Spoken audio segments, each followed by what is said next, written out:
இல்லாமல்ல அன்னையாக விளங்கக்கூடிய வாராகி அம்பாளுடைய மலரடிகளையும் பணிந்து உலகம் முழுவதும் வாழக்கூடிய ஆஸ்ட்ரோ பக்தி டாக் நேயர்கள் அனைவருக்கும் உங்கள் தாம்பரம் ஸ்ரீ வாராகி ஈசனேசன் சுவாமிகளுடைய நல்லாசிகள், வாழ்த்துக்கள். அன்பு நேயர்களே, உலகம் முழுவதும் வாழக்கூடிய என் அன்பு நேயர்களே, பக்தர்களே அனைவருக்கும் இனிய தமிழ் புத்தாண்டு நல்வாழ்த்துக்கள். குரோதி வருஷம் நம்ம எல்லாருக்குமே தெரியும். தமிழ் வருஷம் மொத்தம் 60 ஆண்டுகள் உடையது. இந்த 60 வருஷத்தை தான் மாற்றி மாற்றி வந்துகிட்டே இருக்கும். மற்ற ஆண்டுகளுக்கெல்லாம் எண்ணிக்கை தான் கணக்கு. இப்போ இங்கிலீஷில் எடுத்துட்டிங்கனாக்கா 1800, 1900, 2000, 2100, 2200 அப்படி போயிட்டே இருக்குமே தவிர, இப்போ தமிழ் புத்தாண்டுகளை பொறுத்தவரையில் 60 ஆண்டுகள். அப்படியாக இந்த வருடம் குரோதி வருடம். வருஷத்தின் பேரை கேட்கும் போதே நமக்கு எல்லாம் கொஞ்சம் டஃப்பாக இருக்க மாதிரி, ஏதோ ஒரு பெரிய டிஸ்கஷன் வைக்கிற மாதிரி தோணும். அந்த அளவுக்கு குரோதி வருஷமாக இருந்தாலுமே கூட மழை அதிகமானதாக இருக்கும் இந்த வருஷத்தில். மெயினாக ராஜா செவ்வாய் பகவானாக வருகிறார். செவ்வாயும் சனியும் இந்த வருஷத்தில் ஆதிக்கம் மிக்கவர்களாக இருக்கிறார்கள். கிரக மாற்றங்கள் நிறைய நிகழப்போகுது. இந்த கிரக மாற்றங்களில் மெயினாக இந்த வருஷத்தில் சனியுடைய வக்ரம் இருக்குது.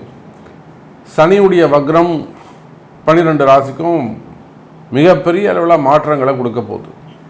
சனி வக்ரம்னா நம்ம பார்க்க போகிறோம் எப்பப்போ வரப்போகுது. அதாவது ஜூலை மாதம் 15 தேதிக்கு மேலே அந்த சனியுடைய வக்ரம் நிகழப்போகுது.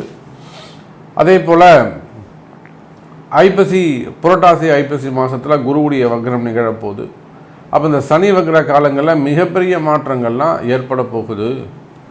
அப்போ இந்த வருடம் முழுவதுமே கூட 2024 ஏப்ரல் 14ஆம் தேதி முதல் 2025 ஏப்ரல் 14 தேதி வரை இந்த ஒரு வருட காலம் இந்த கிரக அமைப்புகளை கொண்டு, ரிஷபராசி குரு இருக்கிறாரு, கும்பத்தில் சனி இருக்கிறாருன்னா இந்த கிரக அமைப்புகளை கொண்டு என்னவெல்லாம் நடக்கப் போகுது, குறிப்பாக உங்கள் ராசிக்கு என்ன நடக்கப் போகுது, என்னெல்லாம் மாற்றங்கள் வரப்போகுது அப்படிங்கிறத பார்க்க போகிறோம். வாருங்கள் தமிழ் புத்தாண்டு ராசிகளை பார்க்கலாம். அன்பார்ந்த சிம்ம ராசி அன்பர்களே, சிம்ம ராசி அன்பர்களே, இந்த தமிழ் புத்தாண்டு சிம்ம ராசிக்கு ரொம்ப சந்தோஷமான ஒரு வருஷமாக அமையப்போகுது. ரொம்ப மகிழ்ச்சியான ஒரு வருஷமாக அமையப்போகுது. காரணம் என்னன்னு கேட்டிங்கனாக்கா, சிம்மராசி அன்பர்கள், நிறைய சிம்மராசி அன்பர்கள் ஹெல்த் வைஸ் ரொம்ப பாதிக்கப்பட்டிருக்கிறாங்க. உடல்நிலை ஆரோக்கியம், அதே போல் மனசு ரொம்ப பாதிக்கப்பட்டிருக்கிறோம். எல்லாம் தேவையில்லாத வீண் கவலைகள், மனக்குழப்பம், குடும்பத்தில் இருக்கக்கூடிய ஒரு சில குழப்பங்கள், ஏதோ ஒரு சப்ஜெக்டில் இந்த கண்டக சனியினுடைய தொந்தரவுகள் இந்த சிம்மராசிக்கு இருந்து வருகிறது. இந்த கண்டக சனியால் வந்த தொந்தரவுகள் சிம்மராசிக்கு நிறையவே இருந்துக்கிட்டு வருது. இந்த பிரச்சனைகளிலிருந்து விடுபடுவதற்கு இந்த தமிழ் புத்தாண்டு கிட்டத்தட்ட ஒரு 90% உங்களுக்கு உதவி செய்கிறது. சிம்மராசி அன்பர்கள், 90% நன்மைகளை இந்த தமிழ் புத்தாண்டு உங்களுக்கு செய்கிறது. அது எந்தெந்த வகையெல்லாம் ஹெல்ப் பண்ணுது? கண்டக சனி தான், அது எந்த மாற்றமும் கிடையாது. குறிப்பாக இந்த 8ல் இருக்கக்கூடிய ராகுவால் பலவிதமான நன்மைகள் நடைபெறும். எனக்கு தெரிஞ்சு எத்தனையோ சிம்மராசி அன்பர்கள், அரசியல் தலைவர்கள், பெரிய குடும்பத்தை சேர்ந்தவர்கள், ஒரு பாரம்பரியமான குடும்பத்தை சேர்ந்தவர்கள் அந்த சிம்மராசியாக இருப்பாங்க. அவங்களுக்கெல்லாம் மிகப்பெரிய முன்னேற்றத்தை இந்த கண்டகச்சனியும் அந்த 8ல் இருக்கக்கூடிய ராகுவும் மிகப்பெரிய முன்னேற்றத்தை தந்திருக்கு. நல்ல வாய்ப்புகளை, ஒரு வருமானத்துக்கான வாய்ப்பாக இருக்கலாம், தொழில் வாய்ப்புகளாக இருக்கலாம், பண வரவுகளுக்கான வாய்ப்புகளாக இருக்குது, திடீர் அதிர்ஷ்டமாக இருக்கலாம், ஒரு அதிர்ஷ்டம் ஏற்பட்டிருக்கும், ஒரு பண வரவு வந்திருக்கும், ஒரு தனவரவு வந்திருக்கும், நல்ல யோகங்கள் ஏற்பட்டிருக்கும். அதில் ஏதேனும் ஒரு சிலர் சிம்மராசி அன்பர்களுக்கு மட்டும் அந்த அதிர்ஷ்டம் கிட்ட மிஸ் பண்ணியிருப்பாங்க. மேக்சிமம் எல்லாரும் ரீச் பண்ணியிருப்பாங்க, வெற்றி பெற்றிருப்பாங்க. ஆனால் ஒரு சில சிம்மராசி அன்பர்கள் மற்றும் வெற்றியை கிட்ட அந்த வெற்றியை அவங்க மிஸ் பண்ணியிருப்பாங்க. அப்போது இந்த 8ல் இருக்கக்கூடிய ராகுவால், மறைந்த ராகுவால் நிறைந்த பலனை இந்த வருடம் முழுவதுமே நீங்கள் பெறப்போகிறீர்கள். காரணம் என்னென்னா, இது நாள் வரையில் குருவும் ராகுவும் உங்களுக்கு சந்திச்சுக்கல, 2-12 உட்காந்துக்கிட்டாங்க. அதனால் உங்களை நெருங்கி வந்த வாய்ப்புகள் எல்லாம், பண வரவெல்லாம் ஒரு நாளை காலை ஒரு 7 கோடி ரூபாய் தரேன்னு சொல்லியிருப்பாங்க, கிட்ட வந்திருக்கும். கடைசியில் அதை மிஸ் பண்ணிட்டு மிகப்பெரிய தன வரவு, மிகப்பெரிய தன யோகம், அல்லது ஒரு பண வரவு, ஒரு மகாலட்சுமி யோகம், அதே போல விஸ்வகர்மா யோகம், அதாவது வேலை வாய்ப்புகள், நிலையான வேலை வாய்ப்புகள், நிரந்தரமான வியாபாரம், நிலையான வியாபாரம், பிஸ்னஸ். அப்போ இந்த மாதிரியான வாய்ப்புகள் எல்லாம் கெட்ட நெருங்கி மிஸ் பண்ணியிருப்பீங்க. பட் இனிமே அந்த கவலை வேண்டாம் சிம்மராசி அன்பர்களே. இந்த வருடம் முழுவதுமே உங்களுக்கு நிலையான முன்னேற்றம், நிலையான வருமானம் உங்களுக்கு இருக்கு. தாராளமாக வெற்றி பெறக்கூடிய வாய்ப்புகள். இது நாள் வரையிலும் வெற்றி பெற முடியாத ஒரு சேர்ல உட்கார்ந்து இருந்தீங்க, அங்கே காற்றே வரல, தாராளமாக நீங்கள் தள்ளி காற்று வரக்கூடிய இடத்துக்கு நீங்கள் அடுத்த சேரில் உட்காந்துக்கலாம். ஏசிக்கு நேராக உட்காந்துக்கலாம், தப்பு கிடையாது. அப்போது இடமாற்றங்கள் இருக்க போகுது. எங்கே வருமானம் வரப்போதோ, எங்கே குழுன்னு இருக்கும், நீங்கள் ஏன் வைக்கையில் உட்காந்துருக்கணும், தலையெழுத்தானா ஒன்றும் இல்லையே. அப்போ ஒரு இடத்துல ஏசி இருக்குது, குளுமை இருக்குன்னா நேராக அதுக்கு நேராக சந்தோஷமாக உட்காந்துக்கலாமே, அந்த காற்றை சுவாசிக்கலாமே, அனுபவிக்கலாமே. அப்போது சிம்ம ராசி என்பர்களே, அனைத்தும் இருந்தும் கூட அனுபவிக்க முடியாத ஒரு சூழ்நிலை, கால சூழ்நிலை உங்களுக்கு இருந்தாலும் இந்த தமிழ் புத்தாண்டு முதல் நிச்சயமாக ஒரு வழிகாட்டுதல் உங்களுக்கு இருக்கும். இதே போல் எல்லா இடத்துலையும் நீங்கள் சொல்கிற பேச்சை கேட்டிங்கனாக்கா புரிந்து நடந்து கொள்வீர்களே. ஆனால் ராமாசாமி நீங்கள் சொல்கிறது கரெக்டு,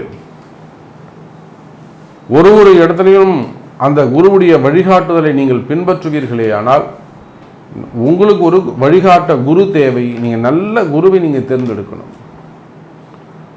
நல்ல உங்கள் மீது முழுமையான அக்கறை, சரியான வழிகாட்டுதல் இருக்குமே. ஆனால் அந்த மாதிரி ஒரு குருவை நீங்கள் தேர்ந்தெடுத்து அந்த வாக்குகளை பின்பற்றுவீர்களே. ஆனால் நிச்சயமாக வாழ்க்கையில் அடுத்த நல்ல முன்னேற்றங்கள் உங்களுக்காக, நல்ல முன்னேற்றங்கள் காத்திருக்கிறது சிம்ம ராசி அன்பர்களே. அப்போ 8ல் மறைந்திருக்கக்கூடிய குருவால் இந்த வருஷம் முழுவதுமே இந்த அஷ்டம சனி, கண்டக சனி எல்லாம் ஒரு பக்கம் இருந்தாலுமே கூட சனியுடைய பார்வைப்படுது, குருவுடைய பார்வை இல்லை. இதனால் ஒரு சில கஷ்டங்கள் இருக்குது. கஷ்டங்களை பற்றி கவலையே படாதீங்க. அது கர்மா, அது ஒரு கர்மா தியரி, அது நம்ம தனியாக நம்ம கணக்கு பார்த்துக்கலாம். எந்த கர்மா தியரிக்கும் அல்லது எந்த குற்றத்திற்கும் அல்லது எந்த தோஷத்திற்கும் பரிகாரம் உண்டு. எந்த மாதிரியான, ரொம்ப சிம்பிள், அது எந்த மாதிரியான தோஷம் இருக்குது அப்படிங்கிறத பார்த்துட்டு அந்த கிரகத்துக்கு ஏற்ற மாதிரி பரிகாரங்கள் செய்தோமே ஆனால் அந்த குற்றங்கள் குறையும், நிவர்த்தியாகும்னு சொல்ல, குறையும், இந்த வீரியத்தை குறைக்கலாம் நாம. அப்போ சிம்மராசி அன்பர்களை இந்த தமிழ் புத்தாண்டை பொறுத்தவரையிலே குற்றங்கள் குறைந்து நல்ல மகிழ்ச்சியான எதிர்காலம். அந்த உங்களுக்கு இருக்கக்கூடிய தொழிலில் இருக்கக்கூடிய கஷ்டங்கள், தொழில் அமைப்பில் இருக்கக்கூடிய கஷ்டங்கள், எனக்கு பிஸ்னஸ் சரியாகவே நடக்க மாட்டேங்குது சாமி, இந்த கம்பெனி தான் எங்களுக்கு சோறு போட்டது, இந்த கம்பெனி தான் இந்த ஊரையே வாழ வச்சுது, இந்த கம்பெனி தான் இத்தனை 200 குடும்பங்கள் பிழைக்கிறாங்க சாமி, எனக்கு ஒன்றும் இல்லை, நான் மூடிட்டு வந்துடுறேன். ஆனால் அந்த 200 குடும்பம் பாதிக்கணும், அதுக்கு தான் யோசிக்கிறேன். இப்படிலாம் சொன்ன சிம்மராசி என்பர்கள் எத்தனையோ பேர் என்கிட்ட இருக்காங்க. எனக்காக நான் தொழில் பண்ணல சாமி, ஒரு 200 குடும்பம் பிழைக்குது, அவங்களுக்கு நாம் கம்பெனியை மூடிட்டோம், அந்த 200 குடும்பம் பாதிக்கப்படும், அவங்க ஏதாவது காப்பாற்றணுங்கிறதுக்காக தான் நான் தொழில் பண்ணுறேன், அதுக்காக தான் நான் கடன் வாங்குகிறேன் அப்படின்னு சொல்லக்கூடிய தூய்மையான உள்ளங்கள் எல்லாம் நம்ம சிம்மராசியில் இருக்கிறாங்க. நேர்மையானவர்கள், ஆளுமை மிக்கவர்கள், உயர்ந்த தொழிலதிபர்கள், பலவிதமான தொழில்கள் செய்யக்கூடியவர்கள், மல்டி பிஸ்னஸ் செய்யக்கூடியவர்கள். அப்போது சிம்ம ராசி அன்பர்களே, உங்களுடைய தொழில் எல்லாம் ப்ராஃபிட்டான முறையில் நல்ல லாபம் அதிகரிக்கக்கூடிய காலம். இந்த தமிழ் புத்தாண்டை பொறுத்தவரையில் இந்த 1 வருஷ காலமும் பிஸ்னஸ் உங்களுக்கு நல்லா இருக்க போகுது. அப்போ இதை தாண்டி உங்களுக்கு பிஸ்னஸ் டல்லாக இருக்குது அப்படின்னாக்கா உங்கள் பிறப்பு ஜாதகம்தான் காரணம். அங்கே தான் குற்றம் இருக்குது, அங்கே தான் தடைகள் இருக்குதுன்னு அர்த்தம். அப்போ இந்த வருஷ பிறப்பு, இந்த தமிழ் வருடம் பொதுவாகவே சிம்மராசிக்கு நல்லா இருக்குது. ஆனால் குறிப்பிட்ட உங்களுக்கு சரியாக இல்லை என்று சொன்னால் அப்போ உங்கள் பிறப்பு ஜாதகத்தில் தான் குற்றம் இருக்குதுன்னு அர்த்தம். சிம்மராசி நேயர்களுக்கு குரோதி வருட தமிழ் புத்தாண்டு பலன்களை தான் இப்போது சொல்ல போகிறேன். பொதுவாக இந்த சிம்மராசிக்காரங்க பார்த்தீங்கன்னாக்கா ஏற்கனவே 2 கேது 8 ராகு, போதாக்குறைக்கு 7 வரை சனி. சரிங்களா? அது இல்லாமல் இப்போ பார்த்தீங்கன்னாக்கா உங்களுக்கு இந்த குரு வந்து பார்த்திங்கன்னா 10ல் இருக்கார். குரு வந்து 10ல் இருக்கார். அப்போது எல்லாமே சரியில்லையே, நீங்கள் என்ன தான் பலன் கொடுக்க போகிறீங்க சிம்மராசிக்கு அப்படின்னு கேட்டிங்கன்னா, பலன் கொடுக்காமல் இருக்க முடியும். நல்லா இருந்தாலும் கெட்டதாக இருந்தாலும் பலன் சொல்லி தான் ஆகணும். அதுக்குண்டான பரிகாரம் சொல்லி தான் ஆகணும். அப்போ தான் நீங்கள் அதை கடைபிடிச்சி நல்ல நிலைமைக்கு வருவீங்க. அதுக்காக தானே இந்த வருஷ பலன்கள் சொல்லப்பட்டு வந்துருக்கு. இந்த வகையில் பார்க்கும்போது ஏற்கனவே சிம்மராசிக்காரங்களுக்கு 2 கேது இருந்து வருவாய் கெடுத்துட்டு இருந்தார். கொடுக்கல் வாங்கல பிரச்சனை, குடும்பத்தில் பிரச்சனை, 8ல் ராகு இருந்து மறைமுகமான எதிரிகள் தொல்லை, மறைமுகமான நோய்கள் பிரச்சனை, இதை மாதிரிலாம் நடந்துருந்தது. கை கெட்டு வாய் கெட்டாமல் இருக்கிறது, இது மாதிரிலாம் நடந்துக்கிட்டு இருந்தது. சனி பகவானும் 7ல் வந்து அமர்ந்துட்டு கணவன் மனைக்குள்ள பிரச்சனை உண்டு பண்ணியிருந்தார். கண்ட சனின்னு சொல்லக்கூடிய 7ஆம் இடத்துல வந்து அமர்ந்துட்டார்.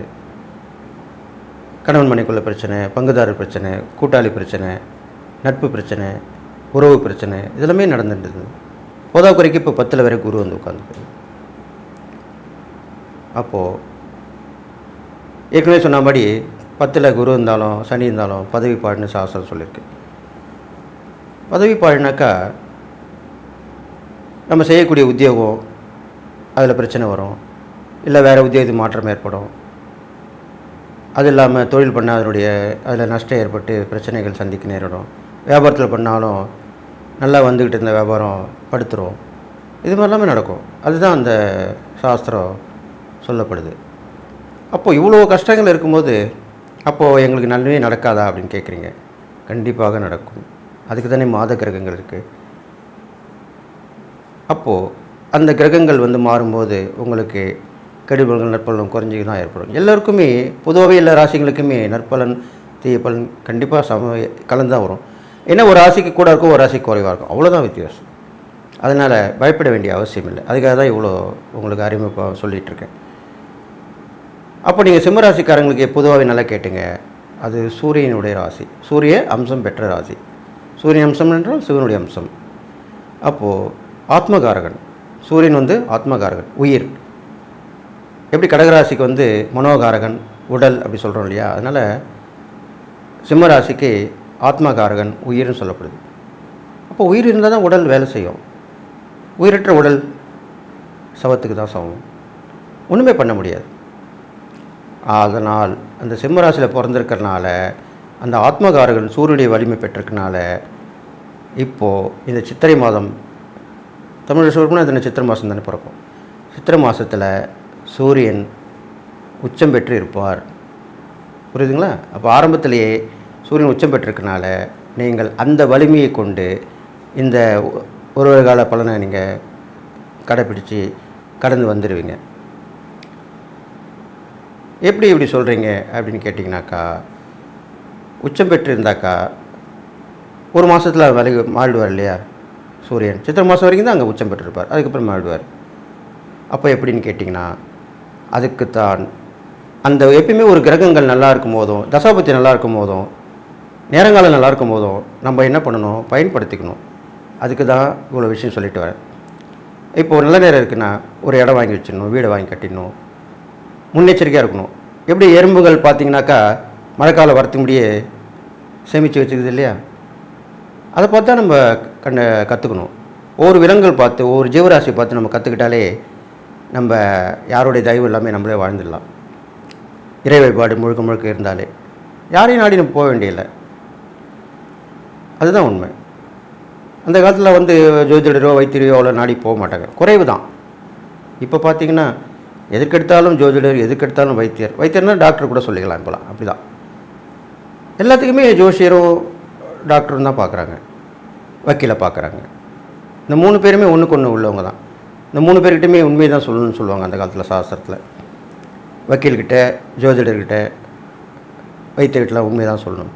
உண்மையை சொன்னால் உடம்புல இருக்கிற உண்மை என்ன நடந்துன்னு சொன்னால், என்ன சாப்பிட்டீங்கன்னு சொன்னால் டாக்டருக்கு ஏற்ற மாதிரி ட்ரீட்மெண்ட் கொடுத்து சரி பண்ணுவார். வக்கீல்கிட்ட சொன்னீங்கன்னா கேஸை ஜெயிக்க வச்சு கொடுத்துருவார். ஜோசியர்கிட்ட சொன்னீங்கன்னா உண்மையை உங்கள் பிரச்சனையை தீர்த்து அதுக்கு உண்டான பரிகாரத்தை சொல்லி தீர்த்து வச்சுருவார். இதுக்காக தான் அந்த காலத்தில் அப்படி சொல்லப்பட்டது. அப்போ சிம்மராசிக்கு பொதுவாகவே ஆத்மகாரகன் சூரியனுடைய பலம் இருக்கிறனால நீங்கள் எது இருந்தாலும் தப்பிச்சு வந்துடுவீங்க, கவலைப்பட வேண்டிய அவசியம் இல்லை. சிம்ம ராசி அன்பர்களுக்கு வணக்கம். சிம்ம ராசி காலபுருஷனுக்கு 5வது ராசி. மகம், பூரம், உத்திரம் முதல் பாதம் உள்ளடக்கியது. சூரிய பகவான் ஆட்சி பெறும் வீடு. இந்த ராசி அன்பர்களுக்கு இந்த 2024 அதாவது தமிழ் புத்தாண்டு குரோதி ஆண்டு எப்படி இருக்க போகிறது அதை தானே எதிர்பார்த்து காத்துட்ருக்கீங்க. ரொம்ப நல்லா இருக்குங்க. அதாவது இந்த குரு பகவான் உங்களுக்கு 10ஆம் இடம் வருகிறார். முதல்ல குருவை எடுத்துக்கலாம். குரு பகவான் 10ஆம் இடத்துக்கு வர்றது பெரிய விஷயம். 10ல் குரு வந்தால் பதவி பறிபோகும். என்னங்க நீங்கள் பெரிய விசேஷம்னு சொல்கிறீங்களே அப்படின்னு. அதாவது ஒரு இது நாள் வரைகள் இருந்து வந்த தொழில் மாறி வேறு தொழில் மாறுவீங்க, இல்லை இடம் மாறுவீங்க. தொழிலையே நேச்சர் ஆஃப் தொழிலையே மாற்றக்கூடிய ஒரு நிலை ப்ரொஃபஷனும் மாறும். உத்தியோகத்தில் சில பேர் உத்தியோக மாற்றம் இடமாற்றங்கள் ஏற்படும். ஆனால் சாதகமாக அமையும், கண்டிப்பாக சாதகமாக இருக்கும். அதுலேயும் குறிப்பாக பார்த்திங்கன்னா இந்த சுக்கிரனுடைய வீட்டில் குரு பகவான் அமர்றதுங்கிறது ரொம்ப சிறப்பு. இந்த சிம்ம ராசி அன்பர்களுக்கு சாதிக்க போகிறீங்க. கண்டிப்பாக தொழில்துறையில் பெரிய ஒரு மைல்கல் இந்த ஆண்டு அப்படின்னு சொல்லலாம். நல்ல சம்பாதிக்க போகிறீங்க அப்படின்னு சொல்லலாம். 10ஆம் இடம் பதவி பறிபோகணும்லாம் என்ன வேண்டாம். கண்டிப்பாக ஒரு வாசல் மூடலாம், இன்னொரு வாசல் கதவு திறக்க போகுது இல்லையா. கடவுளை தான் வழிவகுப்பார். அப்போது உங்களுக்கு கண்டிப்பாக தொழில்துறையில் மாற்றங்கள் ஏற்படும், உத்தியோகத்தில் இடமாற்றங்கள் ஏற்படும். அப்படி ஏற்பட்டாலும் அது சாதகமான ஒரு அமைப்பாகத்தான் அமையப்போகிறது. இப்போது புதுசாக தொழில் துவங்கணும்னு நினைக்கிறவங்க தொழில் துவங்கலாம்.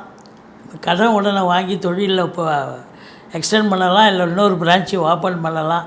இல்லை வேலைக்காக காத்து கொண்டிருக்கும் இந்த சிம்ம ராசி என்பர்கள் எந்த துறையில் முயற்சி பண்ணுறீங்களோ அந்த துறையில் முயற்சி பண்ணுங்கள், கண்டிப்பாக வேலை வாய்ப்பு கிடைக்கும். அப்போது 10ஆம் இடம் சிறப்பாக இருக்கிறது. அப்போ பார்வை பலத்தை நம்ம பார்க்கலாம். 2ஆம் இடத்தை குரு பார்க்குறாரு. 10ஆம் இடம் சிறப்பாக இருந்தால் தானேங்க 2ஆம் இடம் சிறப்பாக இருக்கும். தொழில் நல்லா இருந்தால் தானே வருமானம் நல்லா வரும். அப்போ வருமானத்தை காட்டுகிறது. கன்னி ராசியை குரு பார்க்குறார். அப்போ வருமானத்தை காட்டுகிறதுன்னு சொன்னால் வருமானம் பல வகையில் பையை நிரப்ப போகிறது. உங்களுக்கு நினச்ச காரியத்தை சாதிக்க போகிறீங்க. உங்கள் சொல்லுக்கும் செயலுக்கும் மதிப்பு மரியாதை ஏற்பட போகிறது. இது நாள் வரைக்கும் அங்கே கேது இருந்து பிரச்சனையை கொடுத்துட்டு இருந்தார். குடும்பத்தை 2ஆக பிரித்தார். எல்லோரும் ஒரு பக்கம் போயிட்டு சண்டைக்கு போயிருந்தாங்க. அதாவது குடும்பத்தில் அவங்கவுங்க ஒரு பக்கம் சண்டையிட்டார்கள். ஏன்னா 2ல் குரு கேது இருந்து பிரச்சனையை நல்லாவே பிரித்தார். குடும்பத்தை மட்டுமா பிரித்தார், குடும்பத்தில் இருக்கிற அத்தனை பேரையும் ஒருத்தருக்கு ஒருத்தர் சண்டை பிரச்சனை ஒரே ரணகலமாச்சின்னு கூட சொல்லலாம், கலவரமாச்சின்னு சொல்லணும். அந்த அளவுக்கு இருந்தது. ஆனால் இந்த ஆண்டு கேது அங்கே தான் இருக்கிறார். ஆனால் குரு பார்வையில் இருக்குது. அப்போ பாருங்கள், குடும்பத்தில் அப்படி டோட்டலாக பார்த்திங்கன்னா ஒற்றுமையாக ரொம்ப அமைதியாக சந்தோஷமாக இருக்கக்கூடிய ஒரு ஆண்டாக இது மாறுகிறது. நல்ல பணப்புழக்கம் இருக்கும். தனக்காரகன் தனஸ்தானத்தை பார்த்தால் தனப்பிராப்தி உண்டல்லவா. அப்போ ரொம்ப சாதிக்க போகிறீங்க. ரொம்ப உங்களுடைய சம்பாத்தியம் என்பது ஒரு பெரிய சிறப்பாக இருக்க போகிறது அப்படின்னு சொல்லலாம். அப்போ வருமானம் இருக்குதுன்னு சொன்னால் அப்போ செலவு பண்ணி தானே ஆகணும். இப்போ 2ஆம் இடம் அப்படின்னாக்கா உங்களுக்கு ஆரம்ப கல்வி பயிலும் மாணவ செல்வங்கள் நல்லா படிப்பாங்க. வாக்கினை தொழிலாக கொண்டு செயல்படக்கூடிய சிம்ம ராசி அன்பர்கள், உதாரணமாக வழக்கறிஞர்கள் இருப்பாங்க, ஆசிரியர் பெருமக்கள் இருப்பாங்க, ஜோதிட அறிஞர்கள், சொற்பொழிவாளர்கள், மேடை பேச்சாளர்கள், பட்டிமன்ற பேச்சாளர்கள், இப்படி இலக்கியவாதிகள், இவங்களுக்கெல்லாம் பார்த்திங்கன்னா இப்போது ரொம்ப சிறப்பான ஒரு ஆண்டாக அமையப்போகிறது. அவங்களுடைய ஒரு சொல் வெல்லும் அப்படின்ற ஒரு நிலையில் அதுக்கு சக்ஸஸ் ஆகும்.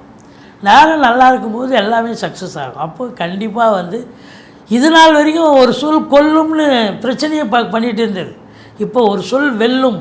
அப்போ அது எந்த சொல்ல உங்களை தோற்கடிச்சதோ அவமானப்படுத்துதோ இன்றைக்கி அதே நிலையில் நீங்கள் பெரிய லெவலுக்கு வரக்கூடிய ஒரு அமைப்பு இருக்குது. குரு பார்வை கோடி நன்மை. குடும்ப மேன்மை, பொருளாதார மேன்மை, வாக்கு வன்மை, வாக்கினால் சாதிக்கக்கூடிய, சமூகத்தில் பேரு புகழ் அந்தஸ்து கிடைக்கக்கூடிய ஒரு ஆண்டாக இது அமைகிறது. அடுத்தது 4ஆம் இடத்தை குரு பார்க்கிறார். இது நாள் வரைக்கும் 4ஆம் இடத்தை சனி பார்த்தார். இப்போவும் சனி பகவான் பார்த்துட்ருக்கார்.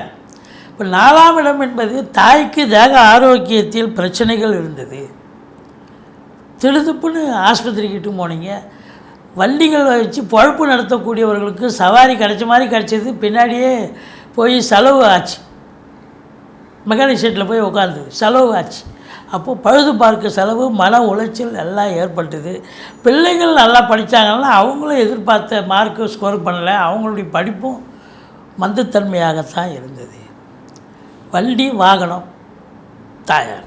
ஸோ உங்களை பொறுத்தவரையிலையும் வீட்டுக்கு செலவு வச்சுது. திருதுப்புன்னு பார்த்தீங்கன்னா பைப்பு இப்போ ரிப்பேர் ஆகிடுச்சி, டோர் மாற்றணும், ப்ளம்பிங் ஒர்க்கு செய்யணும், அப்புறம் வந்து பெயிண்டிங் பண்ணணும், கலரிங் பண்ணணும், ஏதாவது ஒரு வேலையை எடுத்துக்கிட்டு சென்ற ஆண்டு செலவினங்கள் ஏற்பட்டது அப்படின்னு சொல்லலாம். ஆனால் இந்த ஆண்டு பார்த்திங்கன்னா ஒரு பார்வை கோடி நன்மை. இப்போ 4ஆம் இடத்தை பார்க்குது அப்படின்னா 4ஆம் இடம் சொத்து பத்து, அது செவ்வாயினுடைய வீடுங்க.